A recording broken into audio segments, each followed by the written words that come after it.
Pardon, sir? Uh, how is your today's schedule? It is all fine. Today I am at home right now. Yesterday I Okay, was in Noida. Today I am in Gurgaon. Yeah. okay, okay, fine, fine. So we will discuss. Continue. I mean, we will begin with the discussion. The last unit, which of block 3 of MDE 312, that is evaluation.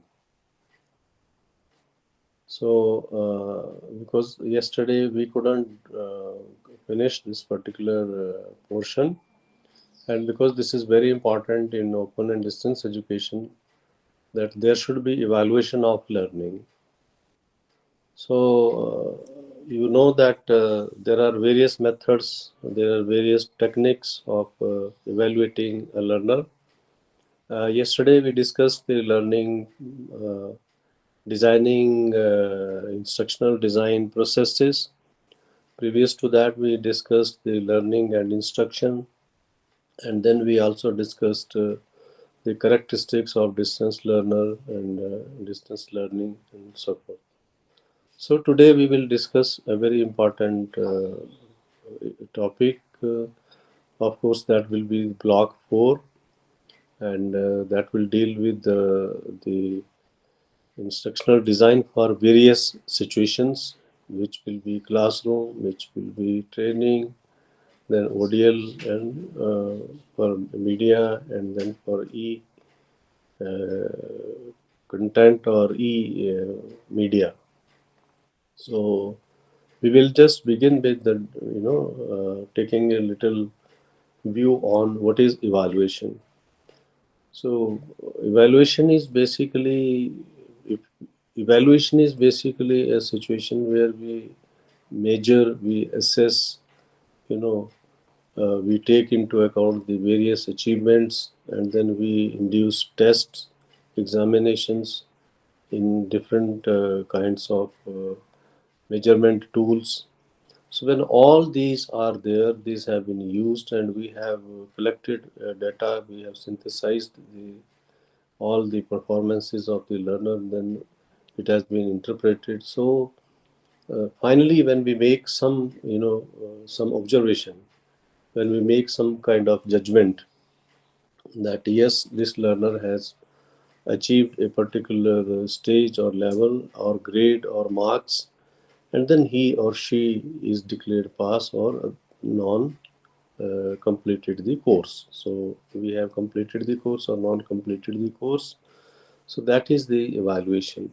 But we use various terms interchangeably. Sometimes we say it is evaluation, sometimes we say it is an assessment, sometimes it is measurement. But if we come to the term evaluation per se, then basically it includes everything. It includes assessment, measurement, it includes the performance and all the aspects which are there for the learner to show how he or she has progressed and what has been, what was aimed at that has been achieved. So then we come to the purposes of evaluation. Why there should be evaluation?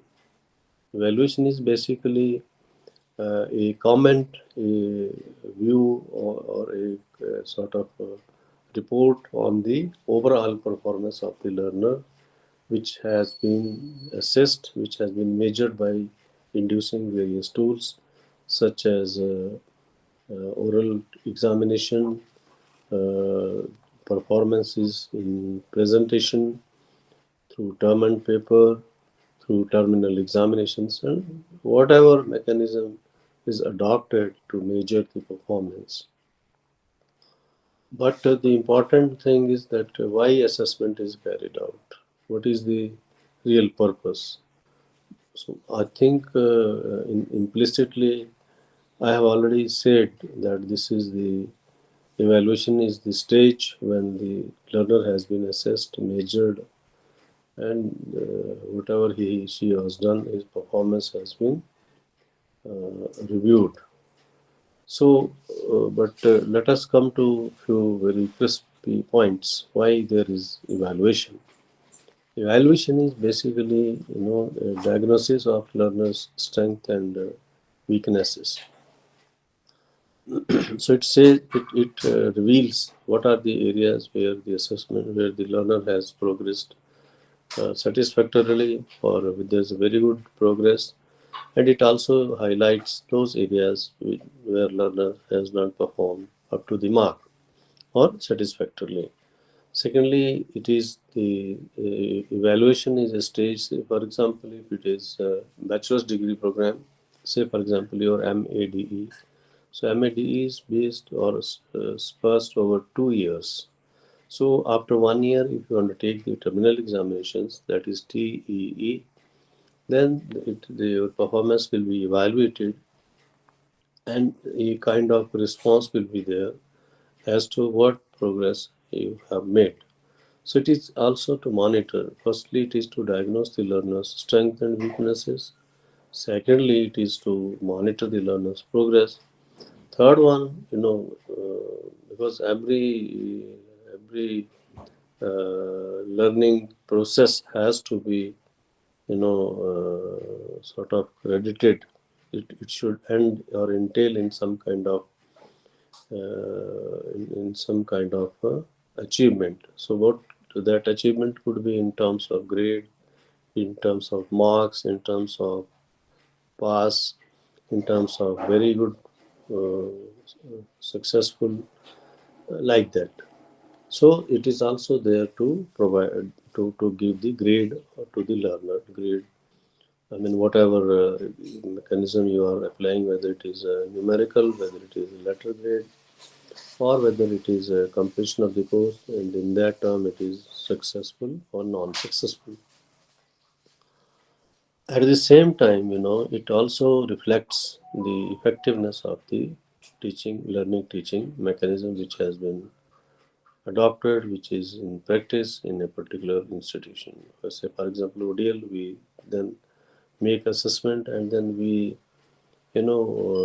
take this feedback as feedback and find out what has been the good. If achievement is very good, then we assess ourselves that what are the things that we adopted, and what if it is not very satisfactory performed by the learner, then we also look into ourselves or into the performances, and then we try to find out as to what didn't work. So that means it is also a stage or an activity which reflects on the performance or the effectiveness of the teaching learning strategies. Uh, uh, the role of the assessment, particularly in the instructional design, is very, very important. What happens with it? It promotes learning. That means it takes the learners into the next level, and it also sort of give indicate the competencies of the learner in the present situation. So for example, if it is a MADE program and you are being assessed for the course 311, which is the theories and the foundations, then your achievements will be evaluated, and on those basis, it will be seen as to what kind of competencies you have built, whether you can interpret them properly or whether you could understand them properly. So it is very important, and also your attitude. Your attitude means how you look upon the course that you are pursuing. So all this is, this is reflected through the evaluation. So evaluation is also important because sometimes, if you are going for a program and you are not able to perform at all, I mean, your performance is not at all satisfactory. In that situation, it also provides, it also sort of gives you an opportunity whether or not decide whether or not to go about pursuing the program. So this is all the evaluation. What is the purpose? What it does? Why it is there? So so now we have to discuss as to what is the methodology of evaluating. So what are the measures? What steps we undertake to evaluate the learner? So it's called evaluation measures. What are the measures that are taken? So there are two major there are two measures basically. There are two ways, there are two strategies which have been universally applied. So these are non-reference tests. Those are NRTs, and another one is the NRT non-referenced tests. It has two uh, portions. It is non-referenced test and also criterion referenced test. Non-referenced tests are those tests which are given to the learner. Say for example, when somebody is given the outstanding grade.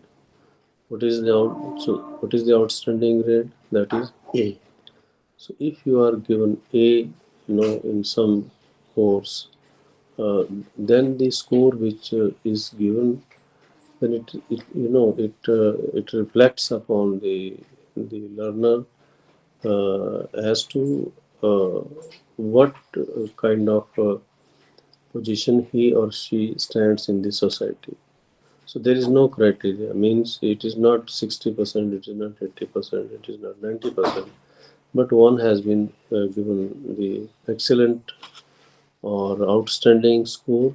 So that means it shows it is not he or she may not be the very top in the list, but he or she has gone into the grade which is interpreted as excellent. So you see, when the score which is achieved by a learner is translated as a person who has taken the test and has come with an excellent or outstanding score. So it is not that he has achieved 60%, 80%, which are mandatory to clear a particular course. But if it is criterion based, then it is we already fixed the criteria. That means if somebody scores 60%, he or she will be declared successful. But if it scores less than 60%, not declared successful. So criteria means we have fixed some parameter, some level, and we have fixed that this particular level will declare the learner successful. So that is criteria based evaluation, and another one is the non-criteria means it is not meant to clear the course. It is rather more of gaining a position. So if it is outstanding, excellent, very good, good, non-satisfactory, and so forth. So all this is about the evaluation. So and then yeah, this is important. That how do we what mechanism we have for the evaluation? So it is majorly it is two types of evaluation. It is formative evaluation and the summative evaluation. So what is formative evaluation? Formative evaluation is the evaluation stage which is during ongoing studies. So that is the ongoing studies means when you are pursuing the program. It is prior to taking the terminal examination. So we can say the assignments are basically the formative evaluation. Why it is called form? Krishna, welcome.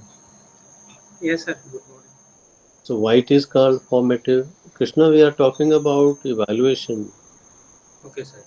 and why it is the purpose. So it is a measurement, it is an assessment of a learner, and when we provide grades, some kind of statement that he or she has cleared the program, it is that stage, and it is needed because it diagnoses the learner. It tells us that the learner can be promoted to the next stage. It tells us that what are the strengths and weaknesses of the learner. It also tells, more importantly, as to what has been our contribution, means whether we have been successful in transacting the course properly. It is a feedback or reflection on the learning transaction which has been carried out at the institutional level.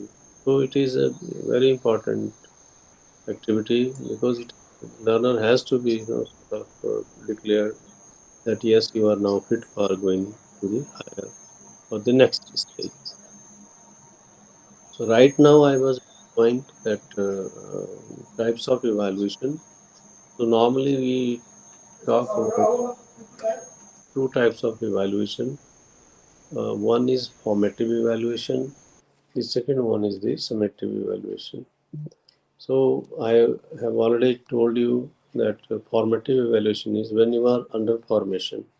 It is from the word form. So it is when you are under formation means you are under the process of becoming something. And during that period, if it is assessed, if you are assessed, if there is an assessment, that is the formative assessment. So essentially, the assignments are the kind of assessment which is the formative assessment, because you attempt the assignments, then your tutor will tell you that these, whether or not these have been attempted satisfactorily or not, or what is the position. So because formation is is a stage where you can also improve. If, for example, you are not able to understand properly and you wrote the assignments not as expected, then your tutor, your counselor will tell you that, well, listen, you have not attempted them well. You should focus on these points. And then you are also informed that your approach is not satisfactory, or if it is satisfactory, then you will be told, yes, go ahead with the same approach. But if it is not so, then you are advised to change your course of dealing with the program, or study patterns might be changed, or maybe you will require more assistance from the institution, like that. So this is formative assessment. So assignments are the formative assessment was that is the conclusion of this.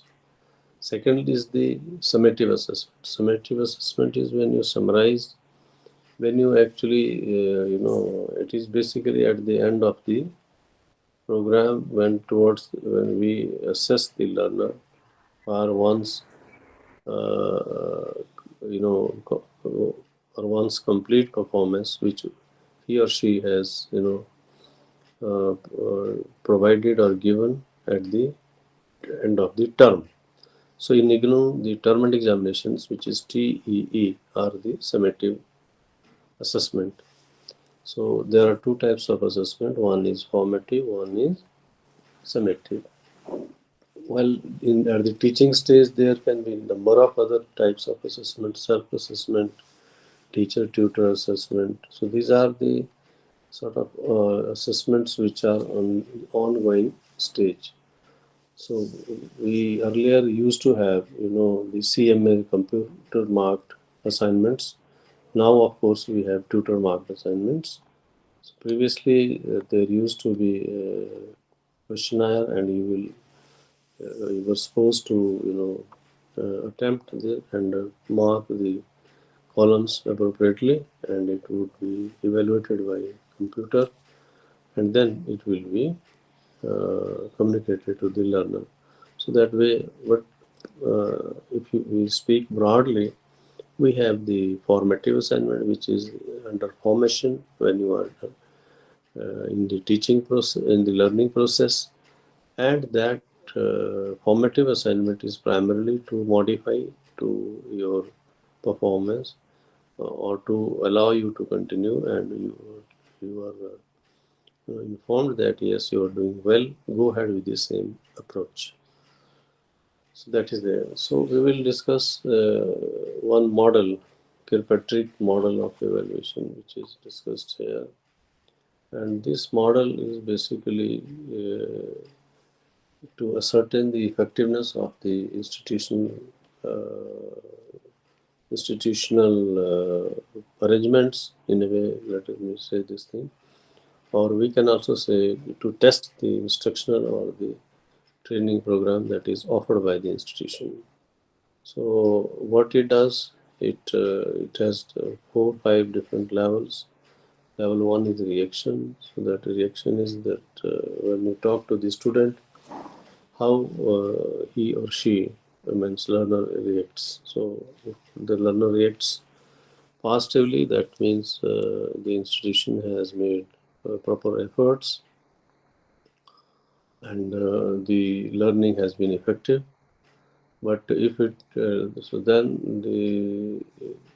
when we evaluate the learner, if learner has shown the capabilities, competencies built in the learner, that shows that yes, learning has been successful.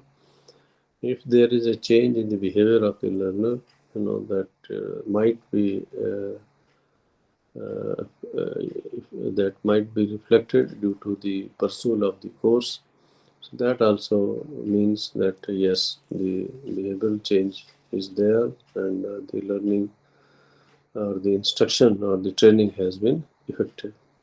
Similarly, if it makes impact, that means particularly, say for example, in the computer programs, the our learner who has pursued a particular program, and if he or she performs very well in his or her area, so that means he or she has made impact in the business, in the development of the software, or in teaching. If one is under the teaching program, then if he she performs very well in his or her profession, which is teaching profession, then return on investment.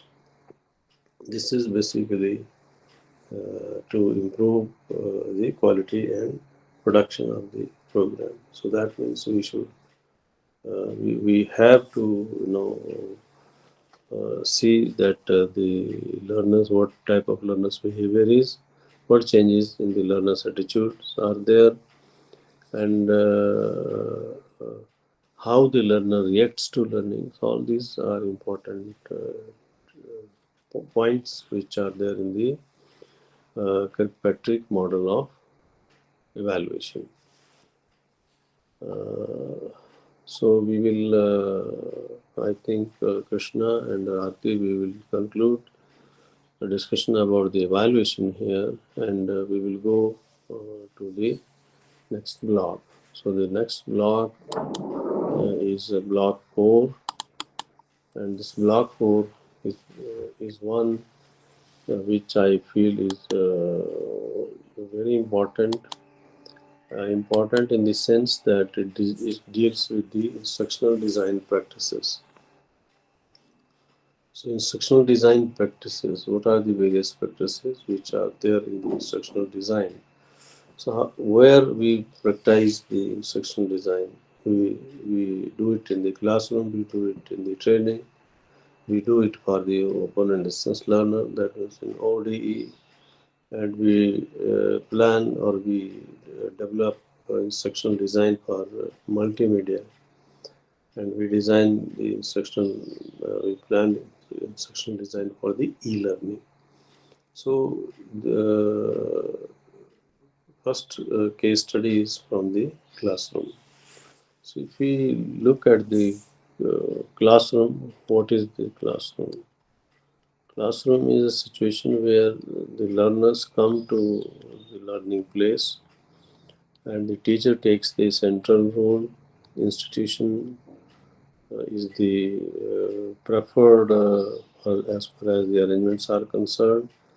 Because why I am saying so, institution decides in which block the class will be held, who will be teaching, what will be the class size, how much duration will be there for a particular period or class, and so forth. All when the teaching will be, when the teaching will not be there. So all these are the situations which makes learning classroom learning. So we will see what is the classroom instruction environment and what are the various levels. And then very importantly, because in classroom, the most important activity happens, that is the lesson, delivery of lesson. In the open and distance learning, it is not delivery of the lesson. If it would have been a delivery of lesson, I would simply take a few points and then discuss with you, and that is the end of the story. But it is not so. If you look at our study material, the material itself gives takes you into a different path, and then it speaks to you. It is a material which provides you the exercises, provides you the evaluative mechanism within the study material itself. It speaks to you, and if not so, then it tells you to visit some nearby place, some nearby, area where there is relevance to your program, and then make some observations, survey, come back, interpret them, analyze, and then give your report. And then perhaps if the case study is such which is relevant to the course, then you are allowed to write your case in the terminal examinations. But what these are things which are to be done or which are done. But how would they be incorporated into learning? That is the part of the instructional design. Instructional design should be such that it must have space or room for allowing you to integrate the learning which you do outside the classroom situation. So that is more importantly with the ODL system. We will discuss for the ODL also. So how the design, instructional design is different for ODL from the classroom and the training.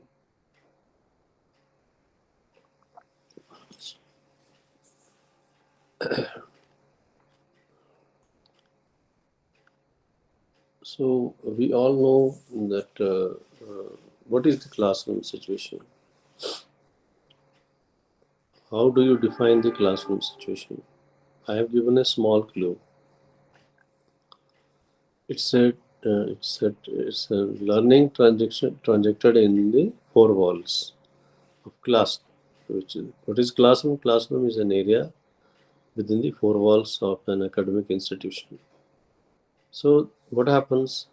Classroom is it's an arrangement which is designed and controlled by the instructional environment, and it is provided to give it is planned to provide learning and educational institutions educational opportunities to the learners by the institution. Institutional arrangements for providing learning experiences to the learners or the students. It is a classroom. So classroom is not very complex. It's a place where which is a place within the four walls and within the campus or the environment of the institution. So in other words, we can say that it is an institutional arrangement to provide learning experiences to the learners. So it is a creation of an environment, because if it is a ground, that is also within the learning institution, but that is not classroom. So it is an arrangement to provide an environment where learners can learn and have learning experiences. So if we look at the classroom situation, uh, what constitute classroom? This is important. I think probably you know what constitute classrooms. So in classroom situation, we have teachers, because primarily it is classroom is basically teacher centric. So teacher comes first, then the learner, then the learning experiences, then the methods, then media, and then assessment strategies. So we do all these things in the classroom situation. We have teacher, we have learner, we have the teaching learning environment, and thereby learning experiences are gained by the learners. Then there is a methodology how teaching is transacted. Then we have the media. Today we have smart classrooms. So what is how smart classrooms are different? In smart classrooms, you have teacher, a conventional teacher, you have learner, but at the same time you have the multimedia also. So then it is there. So ultimately, what happens in the classroom? Maybe at the end of the class, teacher will ask questions and award grades. If it is a terminal examination, if it is internal assessment session, so all this happens. So it has various levels and so forth. So with that, we will go to the uh, learning analysis of the syllabus. It has 4 5 stages. Let me just put it. Now, in all the units that we are going to discuss today, there will be 5 parameters which will be applied uniformly. Those are analysis, design, development, implementation, and evaluation. Because we are only talking about the situations difference. We are not first we are talking right now about the classroom, then we will talk about the training, then we will talk about the open and distance learning, then we will talk about the multimedia, which will be part of the instructional design, then we will talk about the e-media. So there will be the analysis of the classroom situation, analysis of the teaching arrangements, analysis of the study material, analysis of all the activities. Then we will see how it is designed. Then we will discuss how it is developed. Then it is implemented, and then finally it is evaluated. So if we look at the analysis of this syllabus, the unit design, because uh, we all know what happens in the class. Class is always there for lesson or the lecture. So lecture is based on the lesson. So it is primarily lesson facilitation in the classroom, and lesson is always based on the syllabus, some kind of syllabus. So if there is a syllabus in the lesson which is to be transacted in the classroom, then what will go into how we will look into the lesson in terms of syllabus. So syllabus will create opportunity for lesson which can be delivered in the classroom. So what should be going into designing the syllabus? Simple question is this: how we should design the syllabus? What are the important features of the syllabus, and what should be the model? What should be the format of the syllabus? That is important. So we know, particularly with the ODL format, how do we design the syllabus? Syllabus is always The designed. syllabus and course is same. No, syllabus.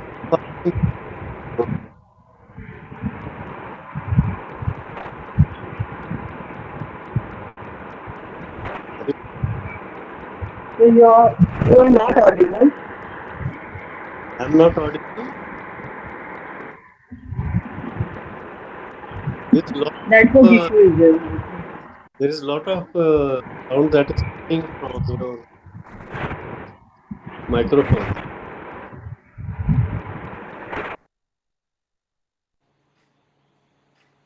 Krishna, are you listening? Are you able to listen to me?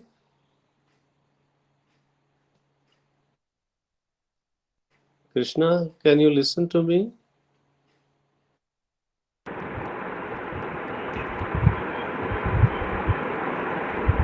There is a lot of noise coming. Yeah, told.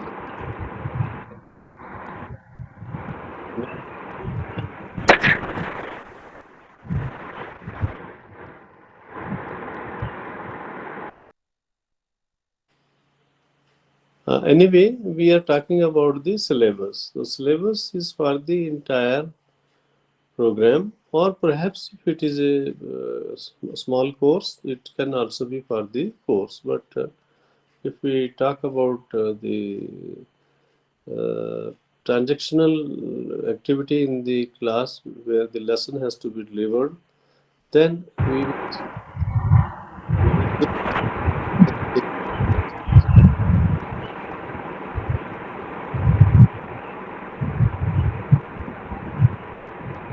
okay. Are you able to hear,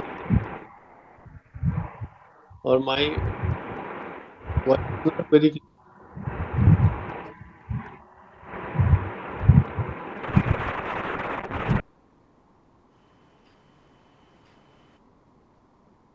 Yeah, no.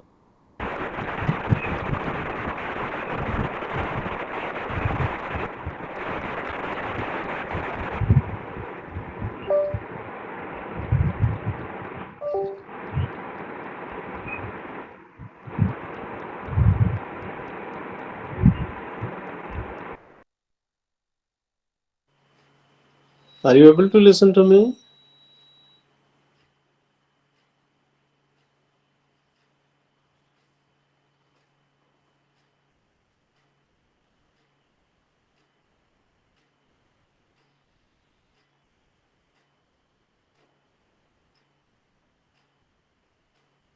Krishna, can you hear me?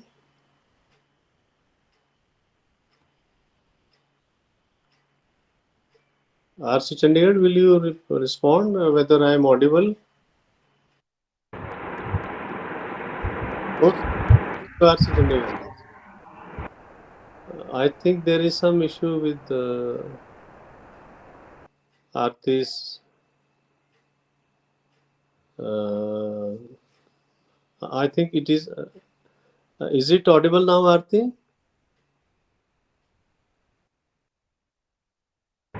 Yes, sir. All to speak. At the moment you switch on your microphone. So what I said is you said that the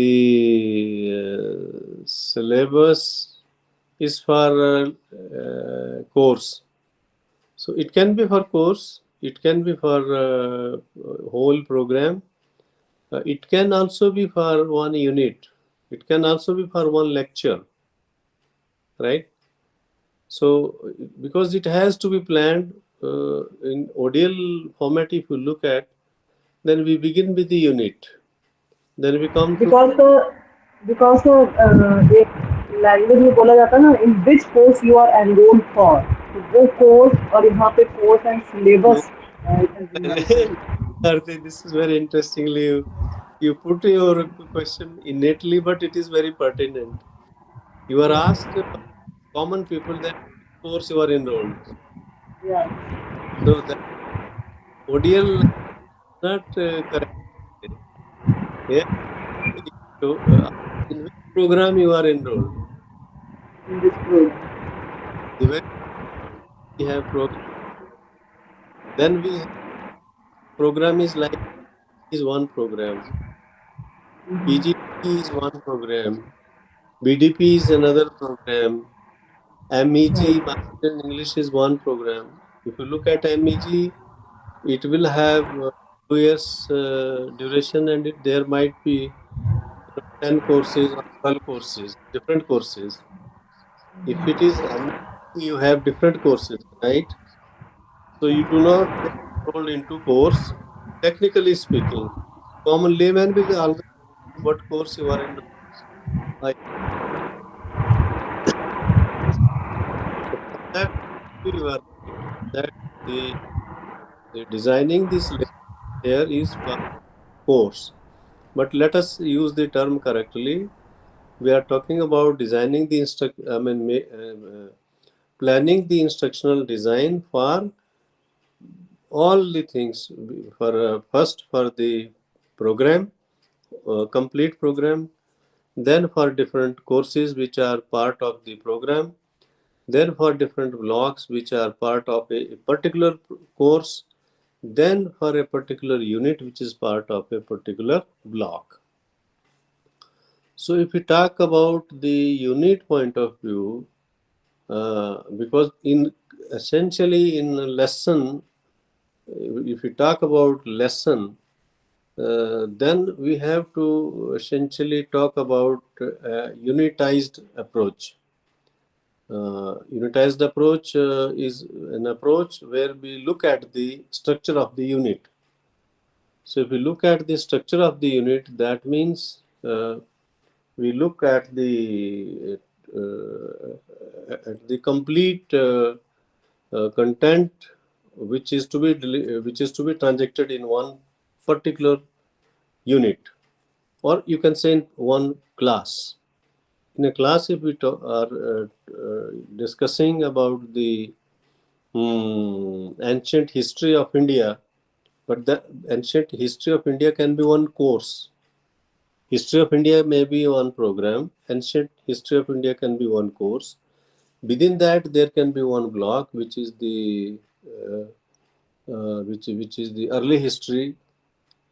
And within the early history, we can talk about the Maurya period, Gupta period, and so forth. So Gupta period can be content matter for one class or one unit. So we plan it like that we will discuss Gupta history in this particular class. So then what we expect from that, we expect that we will make the students aware about the Gupta period. Then we will try to incorporate some activity which will give opportunity to the learners to develop more deeper understanding of the history, but particularly of Gupta period.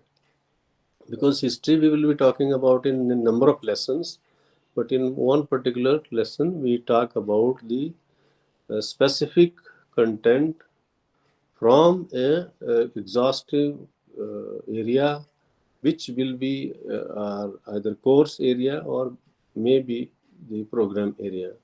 In common words, you can also say, yes, you are right. It can be course also. Now I come to the better clarity. MADE is program. That is the name of the program. Then it is course is MDE 412 or 418 or 312 or whatever the number is given. And these are the courses, and within the courses you have unit 1, 2, 3, 4, 5, 6, 7. So that means we have number of sub themes. We have number of sub themes in one course, and all those course themes will make one course, and likewise there will be different courses and there will be different units. So if we look at the unit, I think you already through the study material, and within the study material you have already seen there is a structure, there is the introduction, then we have then objectives, then the main themes, then the sub themes, and then there's an exercise, there are reference books, there are terminologies, technical terminologies or the keywords which have been explained, and there are references also. So this is the structure of the course. So if we look at our unit plan, then it is very clear. So that means we have to plan a lesson like that. So if it is a lesson or unit, it has to have a structure, it has to have a systematic approach to the main theme, which might be divided into a number of sub themes, and then there will be conclusion, there will be reference indications, then there will be exercises to undertake. So, what goes into lesson planning? Five things happen in lesson planning. Five processes. First, what is the first processes? That is the analysis. Second will be design, development, implementation, and evaluation. What do we do very first? We do the content analysis. What do we do? We do the content analysis. If it is a MAD program and the course is say for example MDE 311, and if there is one particular unit which is talking about the foundations of learning, then we will have concept about foundations, then there will be certain 2 3 4 concepts, then how those concepts gave way, which or gave a, contributed to make the foundations of learning, and within that scope how other media have contributed. So all that goes into analysis. We analyze how these things are happening in the unit. Now we are beginning with the smallest stage, or the smallest structural entity, that is the unit. Now there has to be objectives in the unit. So how do we write the objectives? We write in three parameters are there to write the objectives. First of all, we write the cognitive objectives, then affective objectives, then psychomotor objectives. What it means, I think we discussed yesterday. There is a cognitive objectives. What is cognitive objectives? That is thinking or knowing. We say the learners will be able to understand. The learner will be able to know. Affective, that means it becomes part of the personality. It gets registered with the learner. So then they will be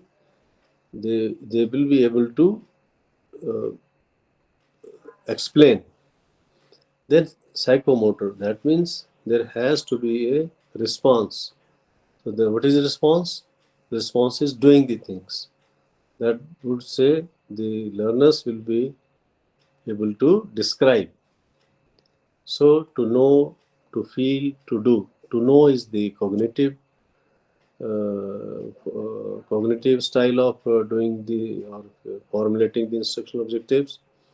Affective means what, when the message gets registered with the target or the learner. So this happens. So there's a very detailed study about it. Maybe important is how do we select the instructional, what instructional method should be there. That is important. What method is required? Whether it is first of all, it depends upon the nature of the contents. For example, if we are talking about the film, how do we talk about the film? We have to have shown the film. So that means there has to be a projector, there has to be uh, projection board, there has to be the machine, there has to be small auditorium or hall, there has to be seating arrangement. So all these things have to be there. So if it is, but if the teacher wants, these things are not required, he can say no, we will discuss. So it depends upon the nature of the contents. Primarily, if the teacher wants, the teacher, she can ask the questions, and through the question answer session she can transact the contents. But ideally, if it is about the Indian cinema, then there should be some scope for showing some film and then discussion. At the same time, you know, this is very important. Instructional method is not only that the teacher thinks this is ideal. It has to be, in consonance with the learner's characteristics. Say, for example, if the learners are not properly able to properly hear, there might be a group of students, they might not be properly hearing, or there might be some problem with them. Then what you have to do? You have to make arrangements. You have to create such conditions in which the learner can also participate in the learning activity in the classroom. So it has to be according to the learner's characteristic, then availability of resources. This is a very big uh, dichotomy with our system. If you look at our instructional plan, we try to induce all sorts of ideal plans, all sorts of ambitious. We say we will do classroom, we will do this, we will do that. But ultimately, what happens? There is no electricity. If there is no electricity, there is no power, nothing works. So we should plan the instructional design for selection of methodology, where we have to pragmatically see what are the conditions. Can these things can work? So we have to see the availability of resources and then size of the class. You see, in regular or in, classroom teaching, the space is limited. Teachers' capacity is limited. Teacher perhaps not be able to handle more than 40 students ideally. So it depends upon the size of the class. So while planning the method for delivery of contents, all these things should be part of consideration in the making of instructional design for classroom teaching. Then comes the selection of media. What do we mean by selection of media? Uh, if we talk about media, I think we are essentially talking about the audio, video, or multimedia, or maybe interactive multimedia (IMM). So, as I just now said, if it is audio media, it has only the sound or the voice. What, which medium is the sound medium? It is radio, it is telephone, or maybe it is tape recorder. So we should make such room, means we should provide radio facility, we should provide telephone connectivity, or we should provide uh, uh, tape recorder or the language laboratory, so that the learners can learn. This arrangement has to be made. I'm not saying you do it. I think you are getting my point. My point is that it Yes, should. sir. Uh, So language laboratory is for learning the language or the content. No, no, no, no, no, no. Language laboratory is a language lab is the lab where you have different uh, language. Language means uh, different languages, their grammatical structures, their Yes. phonological measurements, the voice density measurement equipments. Okay. All these things are there in the language lab. Okay. So you have audio, video, metry there to measure the audibility, to measure the decibelity. Then there is a what is that called? International phonological standards. Those are there. How to pronounce a particular letter, how it is pronounced in one particular language, and then how its pronunciation changes in different communities and societies. So all this is the part of language lab. If it is visual, visual goes primarily for the textbooks, or if it is that means it is print material, magazine, photos, documents, and so forth. So if it is a visual which is non-projected, two-dimensional, then it can be sort of posters, charts, and things. So if it is visual, then sometimes it can be slides, it can be films, it can be television, then multimedia. Multimedia, I think you all of you understand. Multimedia means where more than one medium is working. So, say for example, if it is in a classroom situation, we have radio, you have television, you have films, you have slides. So that it is a package. Then there is multidisciplinary media components where more than one thing is there. That is a teleconferencing or radio chat or radio talk or radio conferencing.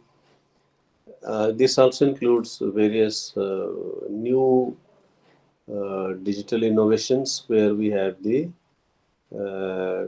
computer chat or computer networking, or these days, as we are right now interacting with you, this is also multidimensional or multimedia uh, teaching arrangements which is made for the classroom. So all this is there. So this is about the classroom, but media and method integration. Integration is very important. When we implement, then we should very consciously see whether audio or video, that means visual or multimedia, can it be integrated properly or not? Because in every class, it is very difficult. Yes. Sir, I think it can be integrated. No, it can be integrated, fine. But only thing I am saying is that when you make room in the instructional design, Krishna, Yeah, sir. when you make room in the instructional design that this will be there, then it has to be made available in the Oh, class. yes. Yes, yes, yes. Yeah. But look at the scenario in our country. So it is difficult. In textbooks, we have lot many things, na. Yeah. But do they really become available in the real class? Sometimes they are not. Yeah. So Sir, that, I can say when I studied in a government school, yeah. there was no benches up to class three. So to think of that, but at the same time, if you go to now these very modern schools in metros, they have very good smart classrooms. Yes, sir. So that's what I'm saying, this dichotomy. But let us consider from the benefit of the learner that these things should be part of the instructional design for class. So the next phase is implementation of the lesson plan. This is very simple. How do you implement the lesson plan? You go to the class. First of all, what you say? What did I say? This. Regarding lesson plan, sir, How do you begin your lesson in the class? I think before going to class, one should prepare himself. I mean, the teacher should prepare himself what he will teach that day. Those are fine. Those are Uh, pre arrangements. But when you go into the classroom, mm. how do you begin your class? Yeah, before started teaching the students, teacher should tell them the maybe objective or what is going to be taught, Yeah, yeah, yeah, and yeah. the classroom should be managed in a calm and cool manner Okay. so that he can start teaching. When you logged into today's session, what did I say? uh, at the outside, na, sir? No, no. When you logged Yeah, in, sir, you very gently wished me good morning. yes, yes, yes. I said welcome, Krishna, right? Yes, yes, yeah, that makes a cordial situation actually. So this is what happens. This is called the warming up of. Okay, yes, sir. It's a nice. So I say good morning, students, or welcome students to the class, or very good morning, namaste. How are you? How you are doing? How is the weather at your place? All these questions I asked very consciously. Yeah. They are the uh, warm up phase. Mm. Then what you said is very correct. You introduced the topic for the day. Yes. Same what I did. So then what you do, you go on, then you begin your class and then you tell them that today we will discuss evaluation, its various aspects, its various strategies, models, and its importance, its objective, something, right? Yes. Fine. So if when that happens, then how do we conclude the session? Before concluding again, sir, maybe the summary can be presented in a Yes, nutshell. One yes, or two very. sentences. So there are three stages. First one is the introduction or the warm up, Mm. right? Yes. Then the development phase where you actually develop the topic for the class which is fixed for that particular day, and then you go on discussing about it and then come to the closing. But before closing, what you do, you present a small summary. You summarize what you discussed in the session. So uh, this must be there in the instructional design of a unit, Mm. okay, or a lesson in the classroom. These are things we were talking about. These are in your printed material. This. So we are only discussing it that it goes into there actually. Uh, Somebody might otherwise say that okay, what is the purpose of saying good morning, students? Welcome to this class. Today you all of you seem very happy. Are you looking forward to a very positive discussion, or do you? I hope you like this topic very much. It is of your interest, right? So all these things are not only important and hypothetical, but they are the uh, proceedings. They are the part of the lesson plan. Sir, can we write these things in our answers or You have, assignments? it's, that is what I said. These are It has to thanks. be there. You have to write that yes, the lesson plan must have room for these things. Okay. I am only talking from your study material, boss. I am talking from your study material. These are the written points. So you must write them, and you can also write. There is another methodology of greeting the learners. Sometimes you know what happens. The teacher comes to the class, and the teacher does not begin the lesson. Teacher does not. You say, students, have you ever heard about the Bengal famine? What it means? Bengal के अकाल के बारे में आपने कभी सुना? तो students कहते हैं नहीं मैम हमने नहीं सुना। कहे कि ओके, तो फिर आज हम बंगाल के अकाल के बारे में बात करेंगे, महाकाल के बारे में बात करेंगे, जिसमें लाखों लोगों की मृत्यु हुई, और ये हुई अंग्रेज शासन में। तो इसका मतलब हुआ कि आपका जो कोर्स है वो ब्रिटिश रूल है। आपका जो आज का टॉपिक है वो क्या है? बंगाल फैमिन, बंगाल का महाअकाल। तो कभी कभी आप क्वेश्चन पूछ करके भी क्लास को वार्म अप कर देते हैं, फिर आप उसकी हिस्ट्री में चले जाएंगे, फिर आप बंगाल अकाल को भूल जाएंगे और फिर बहुत सारे अकालों की बात करेंगे, और फिर आखिर में बंगाल के अकाल पर आएंगे। तो कई बार ये क्वेश्चन मेथड भी होता है, you raise a query and then, तो इसको कभी कभी हम बोलते हैं प्री टेस्ट मेथड। क्लास के शुरू में हम एक टेस्ट देते हैं कि अच्छा क्या आप जानते हैं इसके बारे में। तो हम अगर क्लास से पूछा जाए क्या आप क्या बोलते हैं क्रिकेट के आजकल जो बहुत चर्चित प्लेयर हैं, T20 सर। अगर क्लास में पूछे कि आप विराट कोहली को जानते हैं, तो पूरी क्लास बोलेगी सर यस वी नो। फिर टीचर पूछ सकते हैं क्या आप जानते हैं उनके बारे में? बहुत अच्छे क्रिकेटर हैं, बहुत अच्छे ये हैं, बहुत अच्छे हैं। तो आप पूछे क्या आप उनके जो कुछ व्यक्तित्व के बारे में भी आपने सुना? तो छात्र कहेंगे नहीं सर, नहीं टीचर हमने नहीं सुना। फिर आप कहेंगे नहीं उन्होंने कोविड के दौरान ये काम भी किए।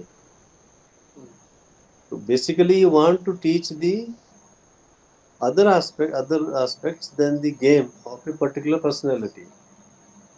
तो ये एक स्ट्रेटजी है। So this is about the class instructional design in class.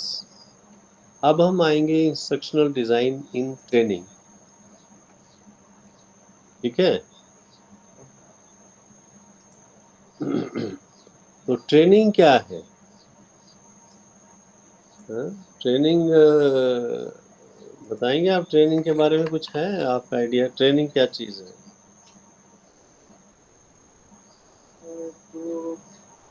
To teach or to make people expert in certain tasks or certain topics. So training is imparting of knowledge, skill and ability to a particular person हाँ, in order to attain certain skills. okay, fine, fine. That is true. For what it is? For performing It is for development of KSA in a particular person skills, knowledge, and abilities. Yeah. and abilities to perform better and get further equipped with competencies. ये मैंने जो perform वाला word use किया ना, वो क्यों किया है ट्रेनिंग में? To perform better in job और in profession. This is because training is always for home?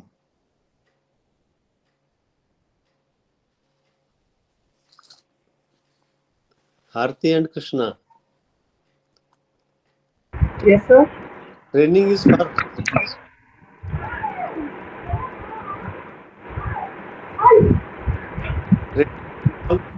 who are already in some kind of environment. So students who are to become professionals, become go to some kind of job. You are right. It is activity to The competency.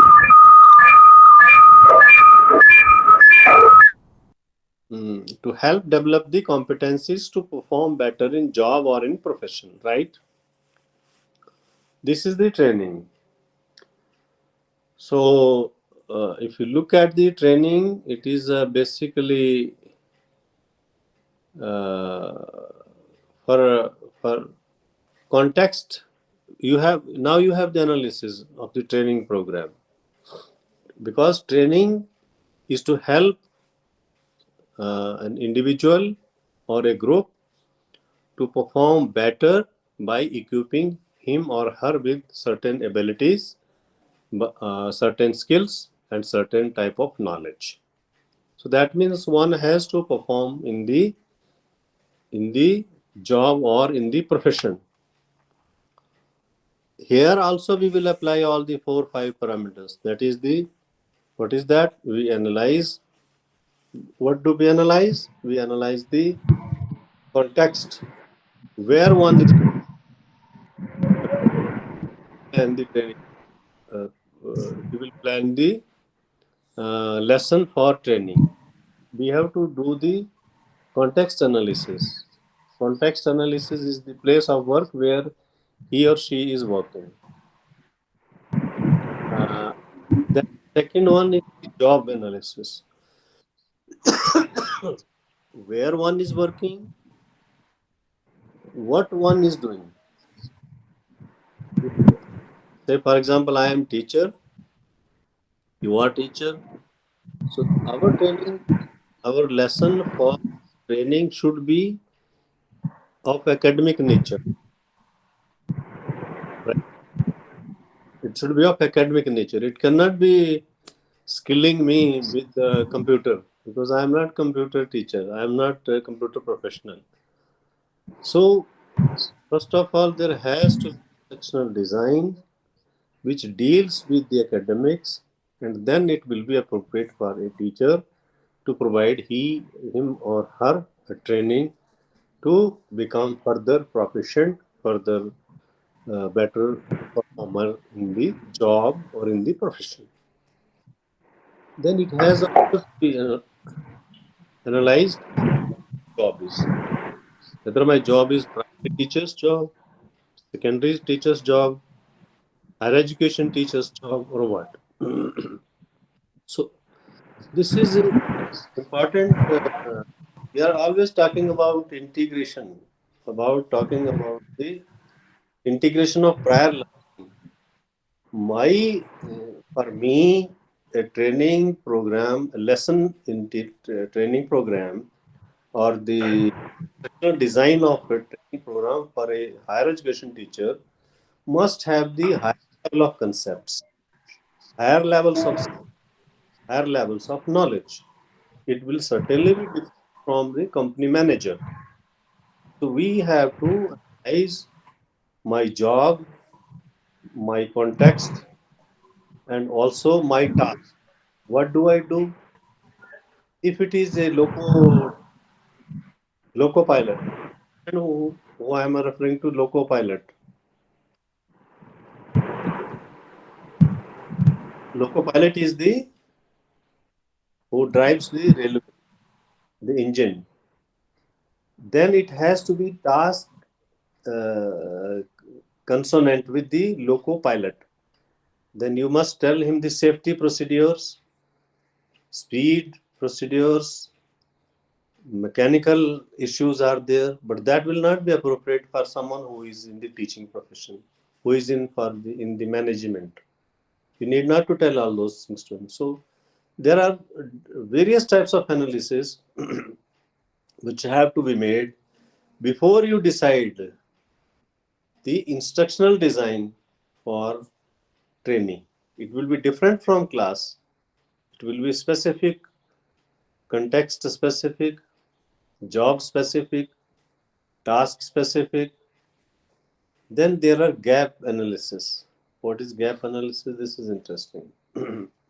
Gap analysis is that kind of analysis which analyzes the gap between the between the basic education and the work requirement. You might have seen, Actual and expectation. sorry, Difference between the difference between the actual and the expecting and one. the expected. Very true. We can take the example. If there is a system which is working on particular software, but that software is updated, and the those who are utilizing the software are not aware of its application. So that application part has to be analyzed. I mean, the provided and expected has to be analyzed, and the gap has to be bridged. So this bridging is will be the scope of instruction in the instructional design for training component. Similarly, when we come to the development plan, design plan of the training, instructional design for training, we do the same things again. What we do, we prepare the objectives, we organize the training contents, we develop or we design the instructional strategies, how to teach. Say, for example, if it is a company manager, how to teach the company manager, what the company manager will gain from this particular training program, how it should be designed, and evaluation strategies and so forth. So all these things, analysis, design will go into. But how do we develop it? That is, uh, training component has to be developed slightly differently than the classroom lesson plan. So if you want to develop a training program and prepare the instructional plan for training, then you have to keep certain things in mind. For classroom students, you always need not to make presentations, right? There you deliver the lesson. You have a voice medium, maybe tape recorder, maybe storytelling, maybe posters, maybe charts, or something else. But that is not there for that may not be working for the professionals. So if it's company manager, then there has to be presentation. When you develop the instructional design for training to the company managers, there has to be properly presented, maybe PPT, maybe handouts. And what we do, we give them some activities, we give them some tasks, and we give them some instructional material, and we also provide them with the instructional. We take them into real working conditions. Say, for example, if someone is working in a financial company, then what we will do, we will take them to SEBI office, right? We will take them to share bazaar for getting feel of the impact of falling and rising impact from the shares.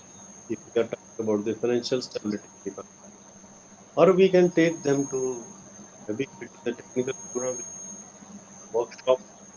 So there has to be presentation, there has to be some material uh, uh, appropriate to the training developed.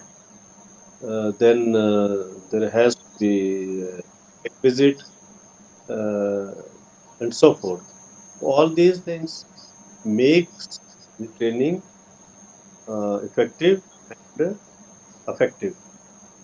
So we are not talking about that this is effective, not effective.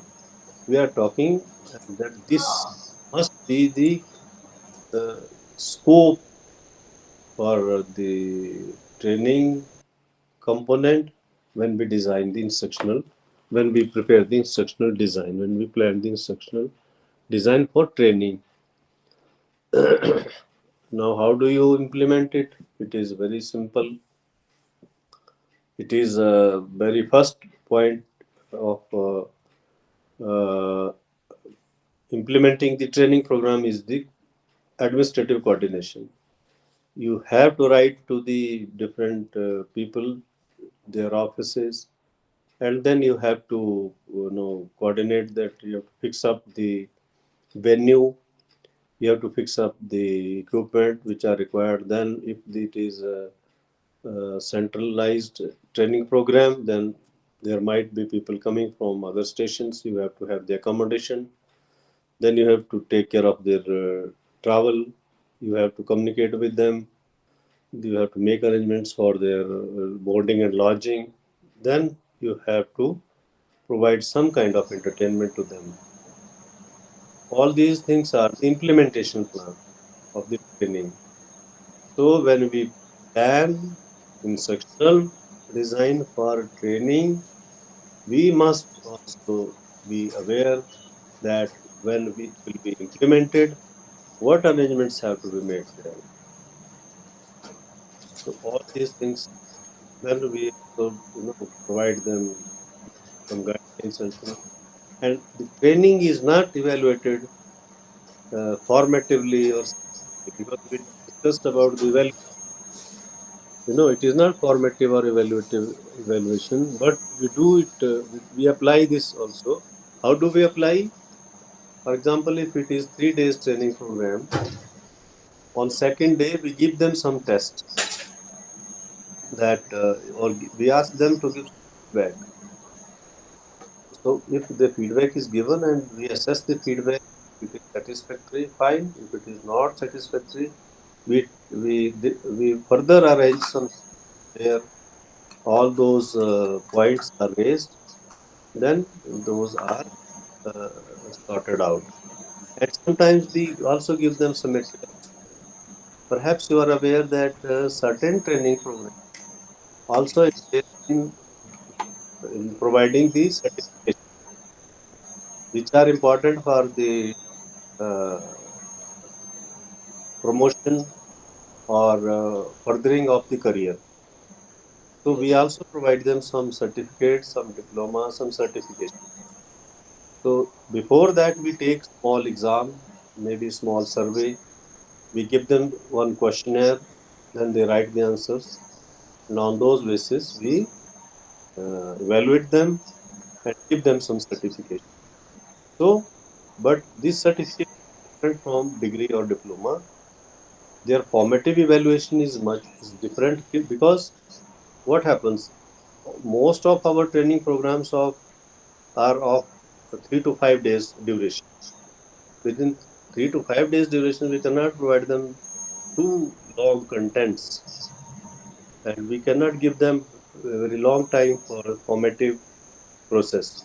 We give them very short time within which they have to get themselves equipped and perform, and we do not have much time for written examination for them. So we give them some maybe OMR sheet where there is a questionnaire. They pick and submit this, and on that basis we declare them certified and issue a certificate.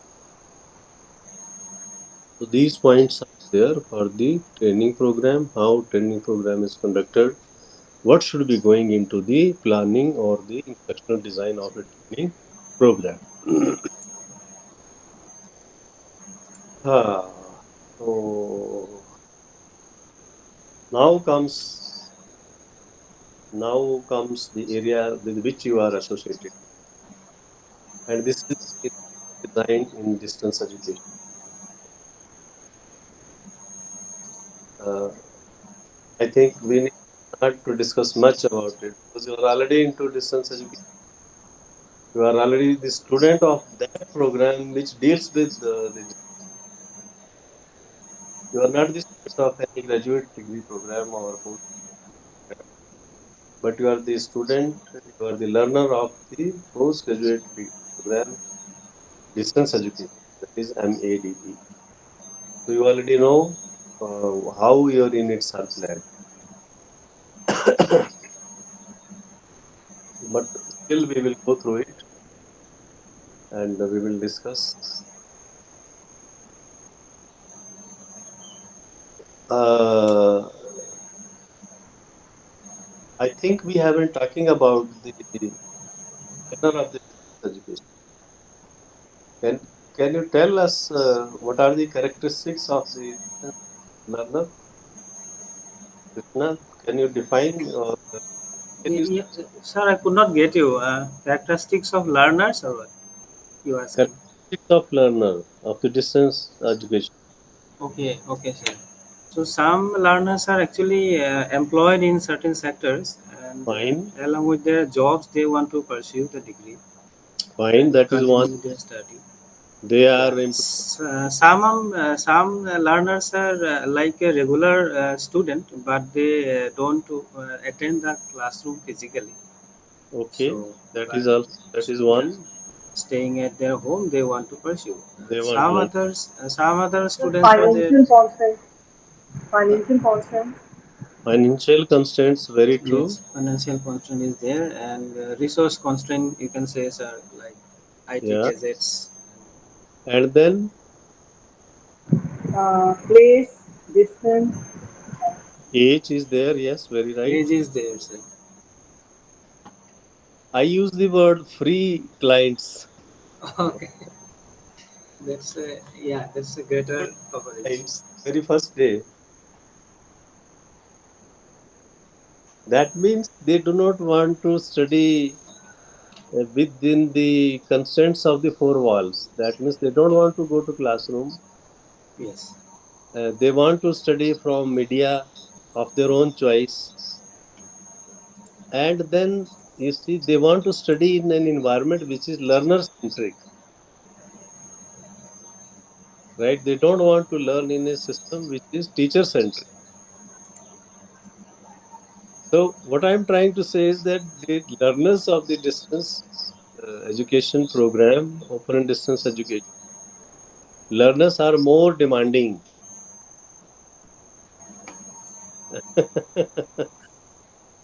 They are much more demanding than the general student of the conventional mode.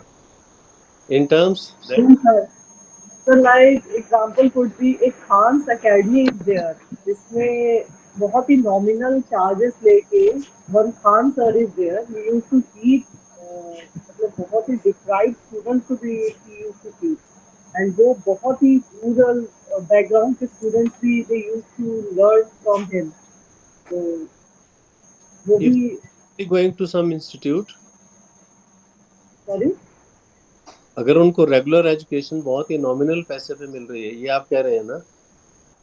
नहीं ये जो एक Khan academy YouTube channel से ही is making students to learn और competitive exams के लिए तैयारी करवाते हैं वो हाँ. तो ये एक ना डिस्टेंस मतलब वो एक जो डिप्राइव्ड स्टूडेंट है जो कि कोचिंग नहीं ले सकते तो they are also getting facility to learn from such channels Yes, yes, very true. Yes, very correct. That's what I'm saying. This या is another characteristic. This is another feature. It is catering to the needs of those who do not have access mm. Right due to financial constraints or due to physical constraints. Maybe they are not able to travel. Yes, They are, right they are not able to afford the. That is what I'm saying. So it is also the friends who do not access reach and access to the education. so this now can the be. here the yeah. You can also say this is very essential for some people who are differently able, cannot move. I have And seen. even the media is playing a role, sir. They are accessing YouTube channels and they are learning a lot. So media is playing a vital role in this. Of course, of course. YouTube channel, you see, uh, let me just tell you, the channels are not teaching. You have to you have to distance between the channel and media. Channels are doing it as a business for in a different way, but media is certainly there, which is doing its role.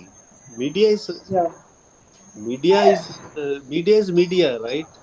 Whether it Yes, is audio, whether it is YouTube or what it is. Media is media. Media is doing its job. We perhaps cannot, because if it is channel, then we have to say it is philanthropic channel. It is. But channel is not doing it for, we know channel is not doing social service. They are doing business, sir. But media is certainly there in the channel. So briefly, just let us come to the point that there is need to design instructions in such a way that it caters to the needs of the open and distance learner. And who is open and distance learner? He is uh, he is a learner who is not having access to the resource to the education, who is adult learner, who is located remotely, who is a free learner, who is more media savvy, who wants to learn from digitized resources, and so forth. There are a lot of characteristics of the learner in the open and distance learning. That is one. Second point is also there, which I hope you will see. There are different objectives, there are different aims, there are different goals of the open and distance learners. All the open and distance learners are not learning for what a class, what a regular student is doing the learning. Much of the learning in open and distance is like training, like uh, furthering the education which they have already received, and they would like to perform better in the life, in the profession, in the job. So his goal, his aim, his objectives, of course, to some extent they are same as that of the so we have very young distance learners today. Very nice. Welcome, welcome. Good. He was So crying actually. no, no, welcome to the new learner. Very So nice. she attended my lectures here. Very good, very good. He must have, he or she. Elder one is my son, Okay, okay. and Welcome, welcome. son and a daughter. Oh, great, great, great, great, great family. Welcome, both of you. Welcome. What's your Very name? same welcome. Late.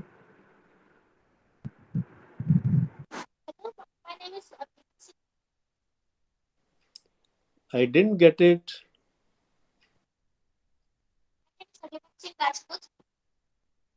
Abhivan Singh Rajput. Okay, okay, okay. Very nice name. Thank you for joining. So, another aspects of the distance learners is that their aim, their objectives, their goals, these are different. We know that some couldn't get the education through the financial resources. Now they are approaching the distance education, so they come for that. But there's another group also who wants to pursue a career which they couldn't do in their life previously. They might not be specifically doing it for job or for career or for future, but they just want to derive out some satisfaction. They want to, you know, get into a particular branch of education, so they do it. So that way the characteristics are slightly different from the conventional learner, that of the from the conventional education. The distance learners have slightly different aims and objectives. Their characteristics are slightly different. So why I am talking about this? This is the question. I am talking about these characteristics, or the distinctions in characteristics, distinction in the aims and objectives, is that it must form the basis for planning instructional design. If I am, say, I am remotely located, that means the system has to be such that I should be able to reach it through, say, for example, interactive media, digitized media, maybe radio, maybe television, or maybe certain other media is there which I can use to reach there. Or perhaps the printed books can be sent to me at my own place. I can study from them, but I'm not able to reach, I'm not able to go to the place where classes are held. So all these, what I should say, the characteristics, they develop ground for making institutional arrangement for making me or facilitating my learning. So this is what goes into the instructional design. Basically, all these all these are the materials, all these are the ingredients for the instructional design. So similarly, when we plan curriculum for the distance learner, you see, it has to be slightly different from the curriculum. Of course, it should deal with the piece of knowledge which we deal with in the conventional education, but we have different methodology to deal with it. So when we plan the curriculum for distance learners, I mean, when we plan the instructional design for developing the curriculum, what we do the sequencing. We do it in a sequence. What is that sequence? Arti, now it is your point here. First of all, we have a program. IGNOU model is discussed. A program designates the area of study of discipline. Within a discipline, it will designate an area. Within the discipline of distance education, it may, or for example, within the area of education, it will designate the area of distance education. And then the study would lead to a qualification, particular degree, diploma. And within the program will be based on certain courses. So what is a course? A course that comprises the sub areas of overreaching a program. That means it should be part of the scheme of the program, which eventually become a form part of the program. It deals with one specific area and eventually to become the part of the program.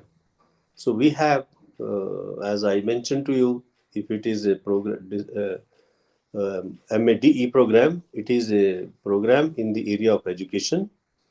If it is a course MDE 312 or 314 or 313, whatever it is instructional design.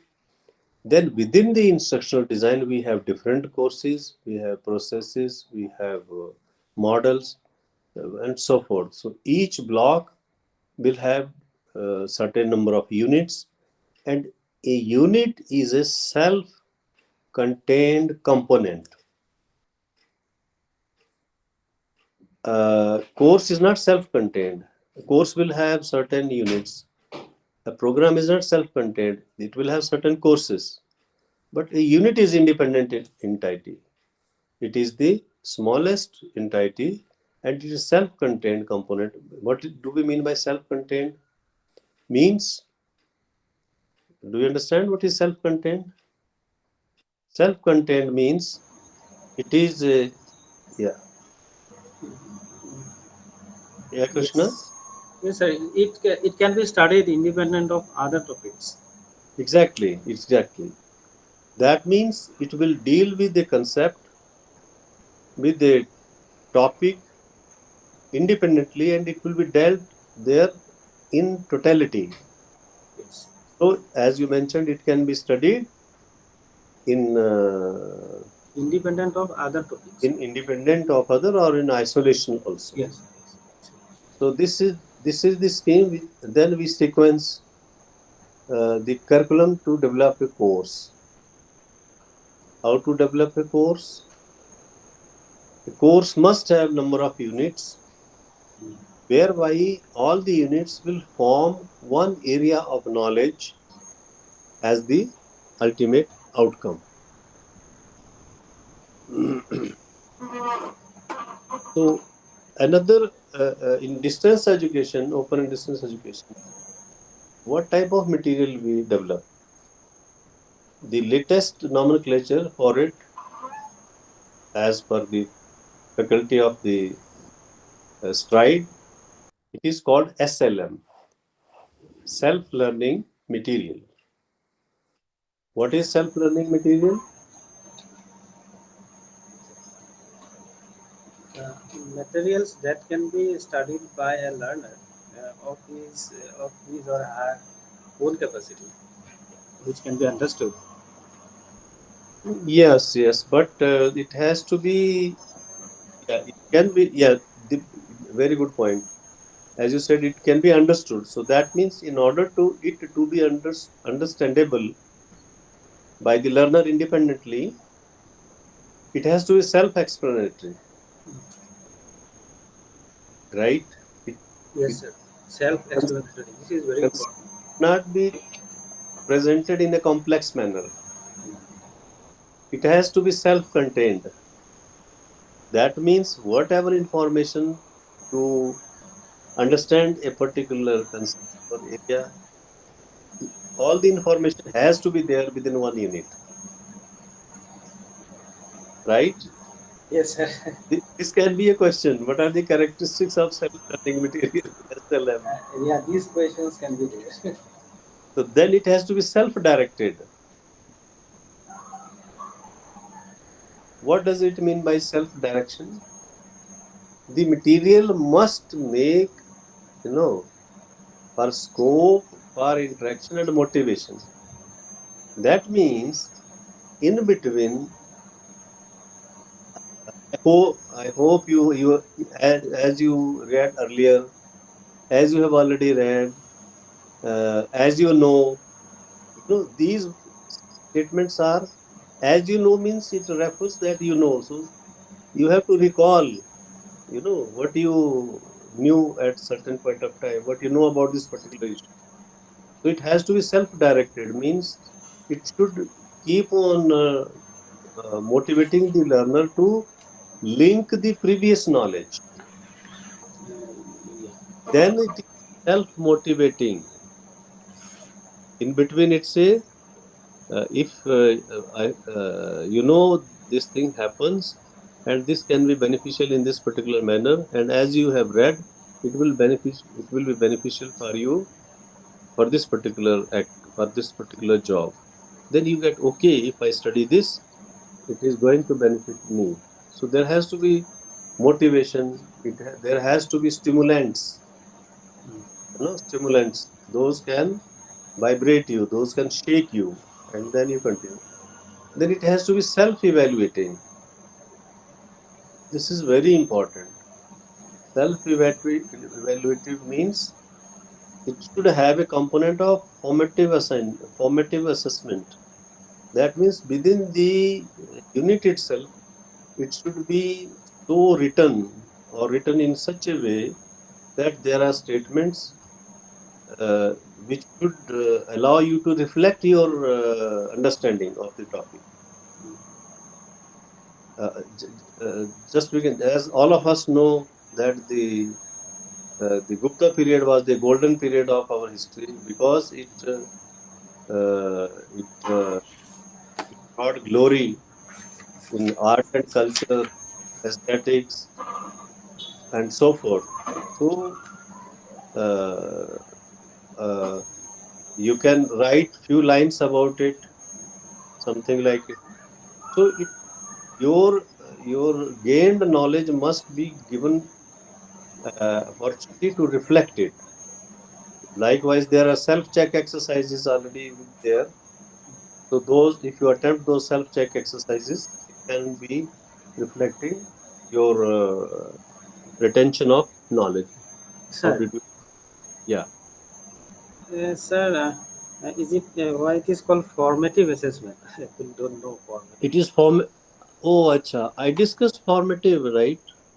Formative Yes, and sir, we summative. discussed why it is called formative. Okay, It's okay. self-evaluation. No, formative assessment, self-evaluation is part of formative assessment because ultimate evaluation will be done by the institution, na? Yes. It will not be done by the learner. Yes. Yes. You will not be provided MADE degree by just writing exam and you and evaluating it by yourself only. Not possible. So university will evaluate it, right? Yes. Yes. But assignments can be formative. Reason being, you write them, submit to somebody, he explains to you, and then you modify yourself. Okay. So similar, because what happens? I am giving you a clue. Yes, you will ask very important question. Self-check exercise is exercise where you will also be having model answers. Okay. Mm. Self-check exercise is just like questionnaire that is given to you as assignment. Okay. Mm. Then there will be next section which will be model answers. So model answers will be like a tutor. So there is exercise, there is a tutor also who will, or model answers will tell you that whether you have attempted properly or not. So it is a formative assignment. Formative assignment assessment is during the process of acquiring education. You know about the formative assessment, no? Yes. Okay. It is under. It is when it is that stage of learning when the learner is under active pursuits of the knowledge or the learning program. Then we have self-learning. It is always, you must have seen, there are list of uh, there is a list of books. Then you can, it's called further reading or reference or something like. So maybe you can try your hand at, there is a unit writing. You can try to write a small unit, and then you can see what goes into it. There's a model unit given here, and you can write one unit and you can see what is going into it and what is what you have to do, what you have to add, and so forth. So similarly, if you are planning written, non-print material, that is of two types. One is the multimedia, and another one is the interactive multimedia. Multimedia, I think you know, where there are more than one Maybe. media. If you have text, you have voice, you have the visuals, you have animation, and you have certain other things that becomes the multimedia. And interactive multimedia is in, uh, just now what we are doing. We are Yes. in a conference, right? So if I have prepared the slides, I could perhaps show them to you. So that is the print part is there, audio part is there, video part is there, and then maybe certain exercises which we can do. If I maybe if certain things are there, I can say, for example, if it is for primary students, maybe there's a ball, there's a bat, so I can do all those animations. And it's a interactive media, because I am able to talk to you, able to respond to your queries, able to listen to what you have to say, and then your gesture, postures, everything is part of the scheme. So this is interactive media. So we plan for either for multimedia. So what goes into multimedia? Same. All the three stages are there. Analyze uh, who is going to be benefited by multimedia. Maybe it is not suitable for each and every learner. Do not know. And how do you design it? You have to see the availability of the various components. Then how do you develop it? That you have to, when you develop it, you have to have the availability of all these things when you implement. You must have the internet connectivity, which is the biggest factor. If it is Yes. not the internet connectivity is not there, you will not be able to. We will not be able to transact this particular interactivity, interaction, and the interactivity will not be there, and it will not be interactive multimedia. So all these things we haven't discussed. Those are part of it. So maybe we can discuss it in further class. But what I see, the advantages of the interactive multimedia are there because it's a media, it's a medium which is self-instructive in the sense that you can have fear of the teacher, and also you can discuss things more clearly, perhaps in much more detail than simply on the telephone, on the radio, on single medium, or through print. It is not possible because you cannot ask too many questions. You cannot ask the live interaction is not there, so you cannot instantly react to what you ask or what query you have upon discussion. So all these advantages are there. So there are certain implications of the interactive multimedia. Those are, it is target specific. It cannot be to all the group of learners. It is objective specific, means it is very difficult to translate the practicals to certain scientific concepts. May perhaps not be possible to be explained, though it is now happening. You can bring in a lot of the animated materials. Perhaps they can also help. But in totality, it is not that way very apt for the certain areas. And then it happens in small chunks. That means we can have 1 hour discussion, 2 hour discussion, but it cannot be.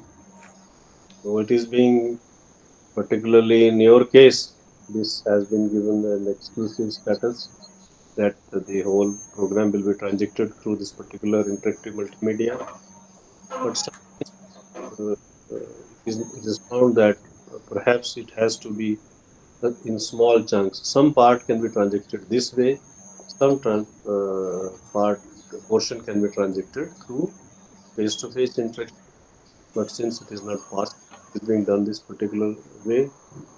But some portion is definitely being transacted through self-learning material, which is print material, which is already with you either in uh, print form or in the digitized form.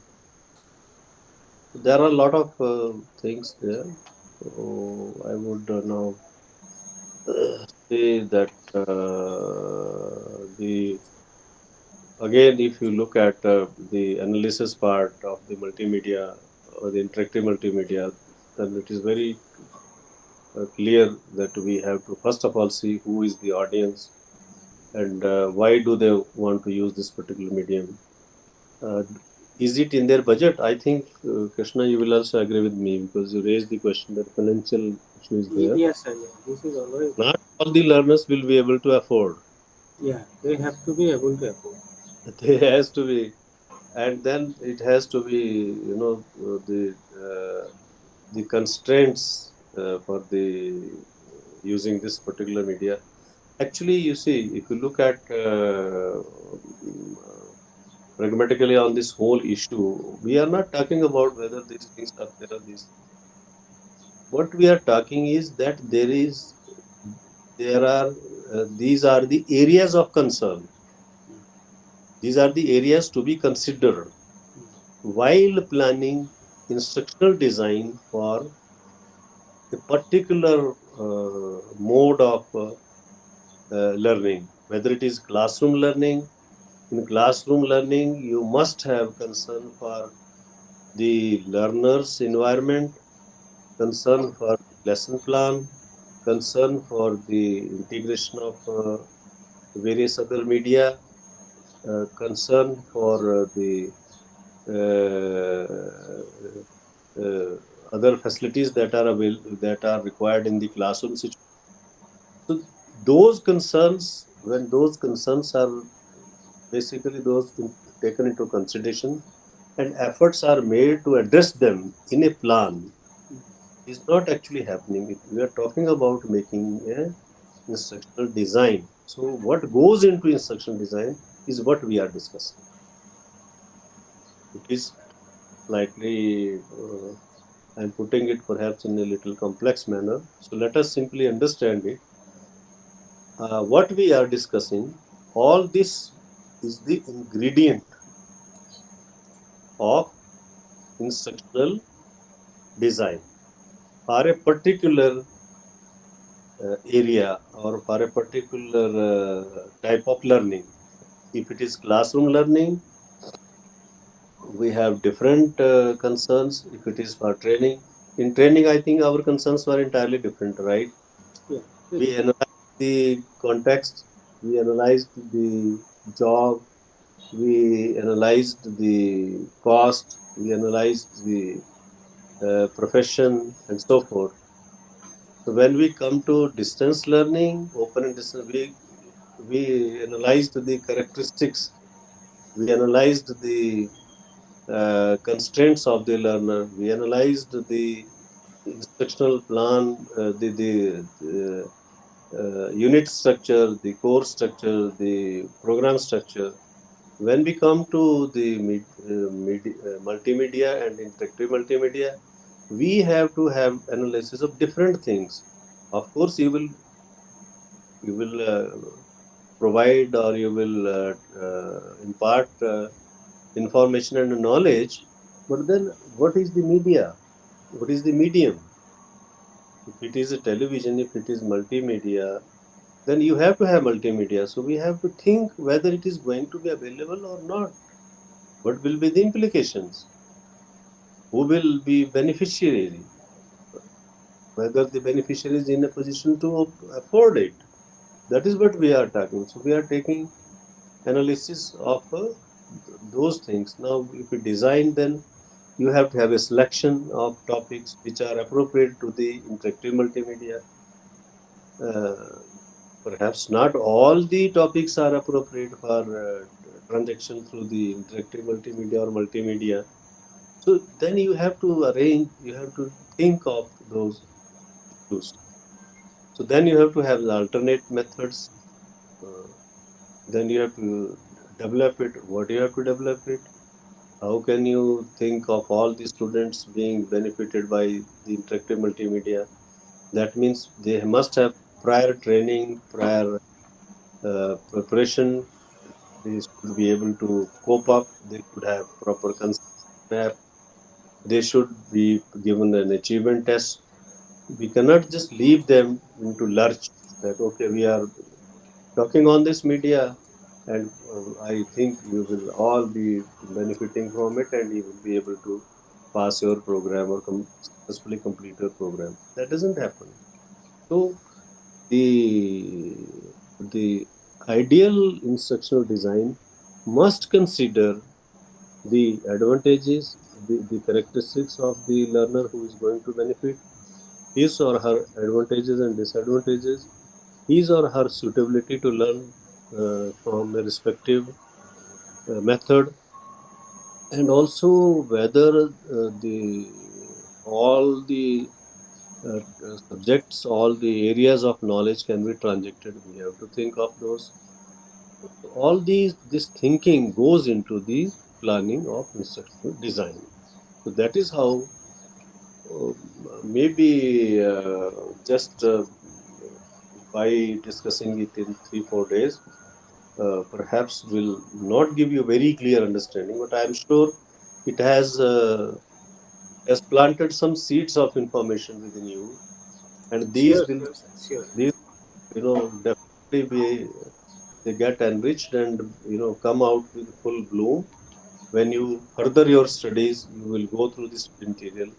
So our purpose is to sort of discuss the concepts and thereby put the information into you, and by that stimulus or by that instigation, you will study your material more, perhaps aptly, with more intention, with more seriousness, and then those becomes clear to you.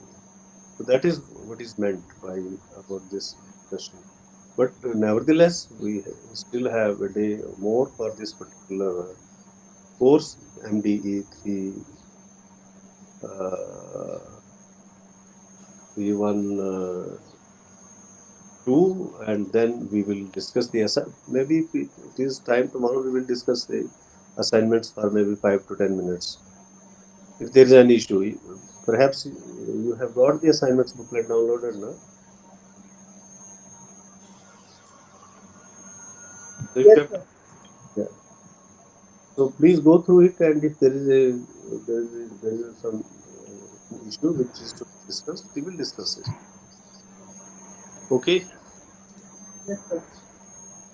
So thank you to be in this session, and I think it was quite interesting today, and we had we had a comparison. We could distinguish what are the constraints of one particular uh, method, particular situations of learning, like school learning is different from training.